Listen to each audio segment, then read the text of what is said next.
Assalamualaikum warahmatullahi wabarakatuh. Perkenalkan, nama saya Muhammad Desdian Felix Nuraloyo. Saya mahasiswa dari Fakultas Hukum Universitas Muhammadiyah Malang.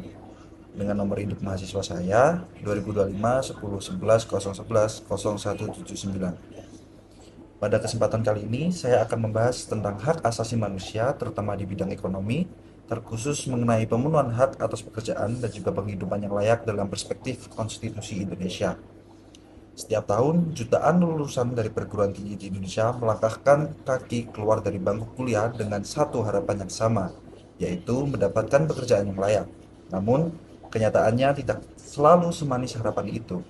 Sebagian dari mereka harus menerima kenyataan menjadi pengangguran, sebagian lagi terjebak di sektor informal tanpa kepastian, dan tidak sedikit yang bekerja dengan upah yang bahkan belum cukup untuk menopang kebutuhan hidup sehari-hari. Kondisi ini sebenarnya mengarahkan kita pada satu pertanyaan mendasar. Apakah bekerja hanya sekedar kebutuhan ekonomi semata? Ataukah ia juga merupakan hak yang dijamin oleh konstitusi kita? Dalam perspektif hak asasi manusia, jawabannya jelas. Hak atas pekerjaan dan penghidupan yang layak bukan sekedar harapan atau cita-cita setiap individu, melainkan hak konstitusional yang wajib dihormati, dilindungi, dan dipenuhi oleh negara. Untuk memahami lebih lanjut mengapa hak ini begitu penting, kita perlu terlebih dahulu melihat kedudukannya di dalam kerangka besar hak asasi manusia. Secara umum, hak asasi manusia dibedakan menjadi ke dalam dua kelompok besar. Kelompok pertama adalah hak sipil dan politik, misalnya hak untuk hidup, hak untuk berpendapat, dan juga hak memilih dalam pemilihan umum. Untuk kelompok yang kedua adalah hak ekonomi, sosial, dan budaya, yang di dalamnya termuat hak atas pekerjaan, hak atas pendidikan, dan hak atas kesehatan.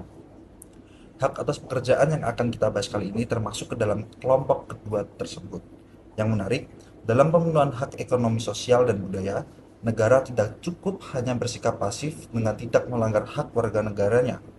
Negara justru dituntut untuk menjalankan tiga kewajiban sekaligus, yaitu untuk menghormati hak tersebut, melindungi hak tersebut dari pelanggaran pihak lain, dan yang paling penting memenuhi hak tersebut secara aktif melalui kebijakan yang nyata.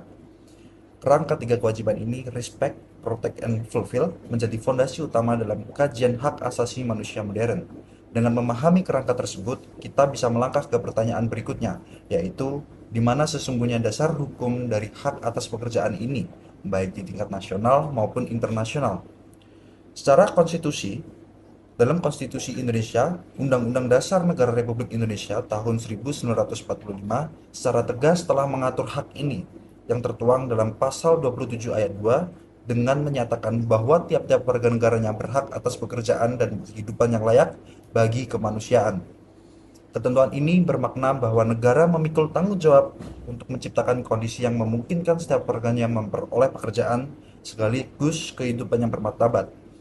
Dengan adanya ketentuan tersebut kemudian diperkuat oleh pasal 282 D ayat 2 yang menyebutkan bahwa setiap orang berhak untuk bekerja serta mendapat imbalan dan perlakuan yang adil dan layak dalam hubungan kerja. Dari sini kita bisa melihat bahwa konstitusi tidak berhenti pada hak untuk bekerja saja, tetapi juga menjamin hak atas perlakuan yang adil dan upah layak dalam hubungan kerja tersebut. Selanjutnya termuat lagi dalam pasal 28H ayat 3 yang mengatur mengenai hak atas jaminan sosial yang secara langsung berkaitan erat dengan kesejahteraan pekerja. Dan jika menengok lebih jauh ke pembukaan Undang-Undang Dasar 1945 yang terletak pada alinea keempat menegaskan bahwa negara didirikan antara lain untuk memajukan kesejahteraan umum dan mewujudkan keadilan sosial bagi seluruh rakyat Indonesia.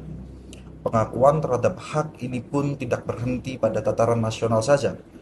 Pasal 23 Deklarasi Universal Hak Asasi Manusia turut menegaskan hak setiap orang atas pekerjaan. Hal ini kemudian dipertegas dan dilebih rincikan dalam pasal 6, pasal 7 Kovenan Internasional tentang hak-hak ekonomi, sosial, dan budaya yang telah diratifikasi oleh Indonesia melalui Undang-Undang Nomor 11 Tahun 2005. Pada tataran peraturan perundang-undangan nasional, hak ini kembali ditegaskan melalui Undang-Undang Nomor 39 Tahun 1999 tentang Hak Asasi Manusia. Kemudian diatur secara lebih teknis dalam Undang-Undang Nomor 13 Tahun 2003 tentang Ketenagakerjaan beserta perubahannya melalui Undang-Undang Nomor 6 Tahun 2023.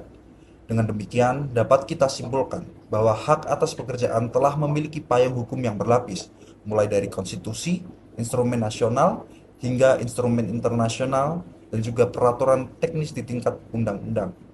Setelah memahami landasan hukumnya, pertanyaannya yang lebih penting adalah bagaimana pemenuhan hak ini dalam praktiknya di Indonesia.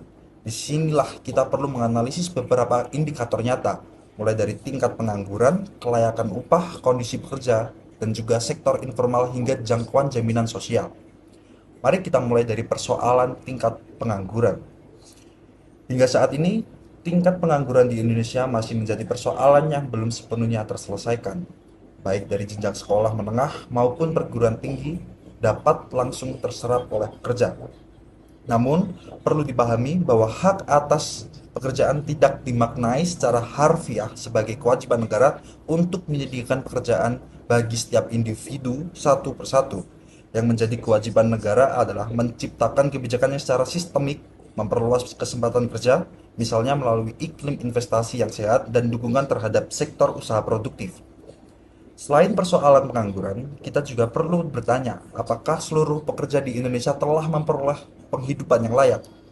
Jika kita cermati, persoalan upah minimum masih menjadi perdebatan di banyak daerah, terutama ketika dihadapkan dengan biaya hidup yang terus meningkat.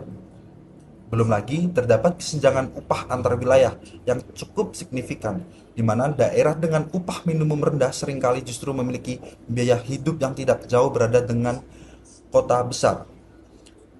Tidak hanya berhenti di situ saja, kita juga tidak bisa mengembalikan keberadaan pekerjaan di sektor informal seperti pedagang kaki lima, pekerja lepas, petani, nelayan, hingga pengemudi transportasi online. Kelompok ini secara nyata berkontribusi besar terhadap perekonomian Indonesia, namun secara ironisnya mereka seringkali belum menikmati perlindungan ketenagakerjaan yang memadai dan baik. Dari sisi lain, kepastian pendapatan maupun perlindungan hukum atas hukum kerja mereka. Terakhir, ada satu indikator yang tidak kalah penting untuk dicermati, yaitu jaminan sosial. Apakah seluruh pekerja, baik di sektor formal maupun informal, telah terlindungi oleh sistem jaminan sosial yang layak? Akses terhadap jaminan sosial ini sesungguhnya merupakan bagian yang tidak terpisahkan dari pemenuhan hak ekonomi, karena tanpa jaminan sosial, kesejahteraan pekerja akan selalu berbeda dalam posisi rentan.